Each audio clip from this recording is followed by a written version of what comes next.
SSC બોર્ડની પરીક્ષા આપતા વિદ્યાર્થીઓ માટે આ વિડીયો ખૂબ જ ઉપયોગી સાબિત થવાનો છે. અહીંયા આગળ સૌથી પહેલાં તમારી પાસે પ્રવેશપત્ર આવે એટલે કે હોલ ટિકિટ આવે ત્યારે તમારે કેટલીક બાબતોની ખાસ કાળજી રાખવાની છે. સૌથી પહેલાં તમારે તમારી જન્મ તારીખ જે છે ચેક કરી લેવાની છે. તમારો જે સીટ નંબર છે એટલે કે બેઠક ક્રમાંકો કે સીટ ક્રમાંકો એ અહીંયા આગળ લખેલો છે જુઓ. શાળા ક્રમાંક અહીંયા આગળ તમારો ઇંગ્લિશમાં એને ઇન્ડેક્સ નંબર કહેવામાં આવે છે. શાળા ક્રમાંક અથવા તો ઇન્ડેક્સ નંબર, સેન્ટર નંબર અથવા તો કેન્દ્ર ક્રમાંક અહીં લખેલો છે. કેન્દ્રનું નામ અથવા તો સેન્ટર નેમ આને કહી શકાય.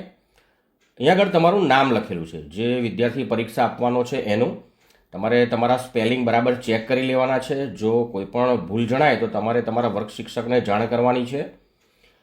હવે અહીંયા આગળ બિલ્ડિંગ નંબર અને બ્લોક નંબર, તો જ્યારે એક કેમ્પસમાં વધારે બિલ્ડિંગ હોય ત્યારે અહીંયા બિલ્ડિંગ નંબર ખાસ અગત્યનું છે. કઈ બિલ્ડિંગમાં તમારી એક્ઝામ છે અહીંયા બિલ્ડિંગ નંબર 1 છે. અને જે તે પેપર અહીંયા ગુજરાતી છે, સાયન્સ એન્ડ ટેકનોલોજી છે, મેથેમેટિક્સ છે, એ આ વિદ્યાર્થી જે છે એ બ્લોક નંબર 8માં પરીક્ષા આપવાનો છે. ઘણી વખત આ બ્લોક બદલાતા હોય છે એટલે તમારે કાળજી રાખવાની છે. ઉત્તરની ભાષા, તો ગુજરાતી મીડિયમના વિદ્યાર્થીઓ અહીંયા આગળ જે ઉત્તરની ભાષા છે ગુજરાતી આવશે. ફક્ત અને ફક્ત અંગ્રેજીનું પેપર હશે ત્યારે તમારે ઉત્તરની ભાષામાં અંગ્રેજી એટલે કે ઇંગ્લિશ લખવાનું છે. પરીક્ષાની તારીખ, તો જે પેપર જે તારીખે હશે એની તારીખ આપેલી છે. અહીંયા આગળ જે આ વિષયો છે એની આગળ એના કોડ આપેલા છે, તમારે એનું પણ ધ્યાન રાખવાનું છે. પરીક્ષા શરૂ થવાનો સમય, જે પેપર હોય એ કેટલા વાગે શરૂ થશે એ પણ અહીંયા આપેલું છે. ટૂંકમાં તમારે જોઈતી તમામ વિગતો આ પ્રવેશપત્રમાં આપેલી છે. તમારે એનો ખૂબ કાળજીપૂર્વક અભ્યાસ કરી લેવાનો છે. આ ખાનાઓનો શું ઉપયોગ છે એની હું તમને હમણાં સમજ આપવાનો છું. પરીક્ષા સ્થળનો નંબર, નામ અને સરનામું, અહીંયા આગળ જે છે એ બિલ્ડિંગ, આ જે બિલ્ડિંગ નંબર 1 છે એ કઈ જગ્યાએ છે, એનું શું નામ છે, તો સરદાર વલ્લભભાઈ પટેલ હાઈસ્કૂલ કરમસદ કઈ જગ્યાએ છે એનું એડ્રેસ પણ આપેલું છે. તમારે આનો પણ અભ્યાસ કરી લેવાનો છે. હવે આ બધું જ બરાબર હોય તો તમારે અહીંયા આગળ તમારી સહી કરી દેવાની છે, સિગ્નેચર કરી દેવાની છે. વિદ્યાર્થીએ પોતાની આ રીતે તમે જે રીતે સહી કરતા હોય એ જ કરવાની છે, જુદી જુદી નથી કરવાની. અહીંયા આગળ તમારા વર્ગ શિક્ષક સિગ્નેચર કરશે. અહીંયા આગળ તમારો પાસપોર્ટ સાઇઝનો ફોટો ચોંટાડવાનો છે. પછી એની પર તમારી સ્કૂલ જે છે એ સ્કૂલનો સિક્કો મારશે અને તમારા આચાર્યશ્રી જે હશે એ અડધી સહી ફોટા પર કરશે અને અડધી સહી બહાર આવે એ રીતે સહી કરશે. આટલું કામ પૂરું થયા પછી જ્યારે તમે પરીક્ષામાં બેસો છો ત્યારે તમને જે આન્સર બુક આપે છે અથવા તો જવાબ વહી આપે છે એનું પહેલું પાનું આ રીતનું હશે, પહેલું પેજ આ રીતનું હશે અને એની બરાબર પાછળનું પેજ જે છે એ આ રીતનું હશે. અહીંયા પણ સૂચના આપેલી છે, તમારે આનો બરાબર અભ્યાસ કરી લેવાનો છે. હું તમને લાઈવ આની સમજ આપવાનો છું જેથી તમે સમજી શકો. અહીંયા આગળ એક ખાસ બાબત લખેલી છે જુઓ, 6 નંબરની. વિદ્યાર્થીઓ આના માટે ખાસ પ્રશ્નો પૂછતા હોય છે ઘણી વખત કે સાહેબ અમે જુદી જુદી પેનો વાપરી શકીએ, તો અહીંયા આગળ સ્પષ્ટ લખ્યું છે ફક્ત તમે વાદળી કે ભૂરા રંગની શાહી કે બોલપેનનો ઉપયોગ જ કરી શકો છો. અન્ય કોઈ પણ કલરની એટલે કે લાલ, કાળી કે લીલી આવી કોઈ બોલપેનનો તમે ઉપયોગ પરીક્ષામાં કરી શકતા નથી. હવે અહીંયા આગળ મારી પાસે કેન્દ્ર નંબર મારે લખવાનો છે, તો શું કરીશું, તો મારી જે આ હોલ ટિકિટ છે એને હું બરાબર બાજુમાં રાખીશ. હવે કેન્દ્ર નંબર એટલે કે સેન્ટર નંબર, તો અહીંયા આગળ તમે જોઈ શકો છો કેન્દ્ર નંબર જે છે એ આ રહ્યો. કેન્દ્ર ક્રમાંક કહો કે કેન્દ્ર નંબર કહો, 7313 છે, તો આ નંબર મારે અહીં લખવાનો છે 7313. પરીક્ષાર્થીની સહી, તો વિદ્યાર્થીએ પોતાની સહી કરવાની છે, બદલવાની નથી ઘડીએ ઘડીએ. અહીંયા આગળ માની લો કે તમે આ સહી કરી છે, બોર્ડનું ફોર્મ ભરતા જે સહી કરી છે એ જ કરવાની છે. અહીંયા હું કરી દઉં છું સહી આ રીતે. હવે વિદ્યાર્થીએ પોતાનો બેઠક નંબર અથવા તો સીટ નંબર લખવાનો છે. ચિંતા નથી કરવાની, મોડે નથી કરવાનો. અહીં આપેલો છે જુઓ પરીક્ષાર્થીનો બેઠક ક્રમાંક, તો અહીંયા આગળથી આ જે બેઠક ક્રમાંક છે વિદ્યાર્થીનો, આ જુઓ અહીંથી મેં લીધો છે આર્યો બેઠક ક્રમાંક અથવા તો સીટ નંબર આર્યો. કેવી રીતે લખવાનો છે, બધા વિદ્યાર્થીઓ જુદી જુદી રીતે લખે છે, તો તમારે બોર્ડે સૂચવ્યું છે એ પ્રમાણે જ લખવાનો છે.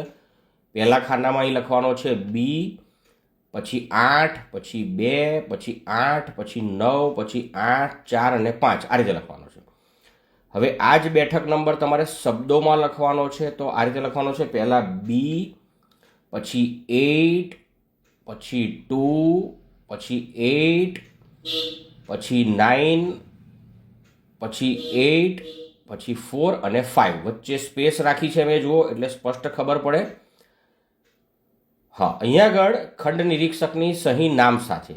તો ખંડ નિરીક્ષક એટલે સુપરવાઇઝર સાહેબ, તમારા ક્લાસમાં જે સાહેબ આવે છે એ અહીંયા આગળ એમની સિગ્નેચર કરશે અને એમનું નામ પણ લખશે. અહીંયા આગળ ટૂંકમાં તમારે કશું લખવાનું નથી, તમારા જે ક્લાસમાં સાહેબ આવશે એ જ લખશે. હવે અહીંયા આગળ તમે નીચે આવશો આ રીતે, તો વિષય અને કોડ નંબર. તો જે દિવસે જે વિષય હોય, હવે અહીંયા આગળ તમે જુઓ બધા વિષયો આપ્યા છે, વિષય અને વિષયનો કોડ નંબર અને એની તારીખ પણ આપેલી છે અને જવાબની ભાષા પણ આપેલી છે. તો માની લો કે પહેલું જ પેપર છે, તો વિષય અને એનો કોડ નંબર. તો વિષય આવશે Gujarati FL, first language Gujarati મીડિયમના વિદ્યાર્થીઓ માટે છે. અંગ્રેજી મીડિયમના હશે તો અહીં ગુજરાતી SL લખેલું હશે, ગુજરાતી SL સેકન્ડ લેંગ્વેજ એમ. તો ગુજરાતી FL લખીશું આપણે આ રીતે અને અહીંયા વિષયનો કોડ લખવાનો છે. તો આ વિષય જે છે એની આગળ જુઓ 01 લખ્યું છે એટલે એ લખી દેવાનું છે 01. માની લો કે અંગ્રેજીનું પેપર છે તો ઇંગ્લિશ SL લખવાનું છે અહીંયા આગળ અને એનો કોડ આવશે એની આગળ લખેલો છે જુઓ 16. તો અહીંયા લખવાનો છે 16. પરીક્ષાની તારીખ, તો અહીં તારીખ પણ આપેલી છે જુઓ. માની લો કે હું આ પેપર આપી રહ્યો છું તો 5 માર્ચ 2020 એટલે 5/3/2020 જે તારીખ તમારી પરીક્ષાની હોય તમારે એ લખવાની છે, જે તે પેપરની 5/3/2020. જવાબની ભાષા મેં તમને કહ્યું એમ કે અંગ્રેજીનું પેપર છે એ જ તમારે અંગ્રેજીમાં લખવાનું છે. બાકી બધા વિષયો માટે જવાબની ભાષા તમે જુઓ ગુજરાતી જ છે જુઓ, એટલે તમારે અહીં જવાબની ભાષા ગુજરાતી લખવાની છે. અંગ્રેજીનું પેપર હશે તો તમારે જવાબની ભાષા અહીંયા ઇંગ્લિશ લખવાનું છે. આટલું કામ પૂરું થાય છે તમારું. હવે સ્ટીકરનું કામ આવશે. સ્ટીકરનું કામ તમારા જે સુપરવાઇઝર સાહેબ છે એ કામ કરશે. તમારું સ્ટીકર આવું હશે. સ્ટીકર જોડે તમારે કોઈ પણ જાતના ચેડા કરવાના નથી અને વાળવાનું નથી. આ જે બારકોડ છે એની પર કોઈ જાતના લીટા પણ કરવાના નથી, નહીં તો તમે મુશ્કેલીમાં મુકાશો. સ્ટીકર પણ તમારી બધી જ ડિટેલ છે જુઓ, centre number, block number, seat number, એક વધારાની ડિટેલ છે આન્સર સીટ નંબર. પછી અહીંયા આગળ ગુજરાતી FL જે વિષય છે અને એનો કોડ પણ છે, તારીખ પણ છે, સમય પણ છે અને વર્ષ પણ છે અને SSC પણ લખ્યું છે. એટલે ટૂંકમાં તમારા સ્ટીકર પર તમામ વિગતો આવી જાય છે. આ સ્ટીકર કાળજીપૂર્વક અહીંયા આગળ ચોંટાડવાનું છે, એ તમારે નથી ચોંટાડવાનું, તમારા સુપરવાઇઝર સાહેબ જે છે એ ચોંટાડી દેશે આ રીતે જુઓ. હવે અહીંયા આગળ સ્ટીકરની અંદર એક ખાસ વિગત છે આન્સર સીટ નંબર, એ નોંધી લેવાનો છે તમારે. 6, 5, 1, 2, 3, 4, 5 એ તમારે અહીંયા આગળ જે આ પેપર છે ગુજરાતી FL અને એનો આન્સર સીટ નંબર છે એ તમારે લખી દેવાનો છે આ રીતે. આ તમારે જ્યારે કોઈ વખત મુશ્કેલી ઊભી થાય છે, જવાબ પેપરમાં ઓછા માર્ક આવે છે અથવા કંઈ પ્રશ્ન થાય છે, પેપર ખોલાવવાનું થાય છે, ત્યારે તમારે આ નંબરની જરૂર પડશે.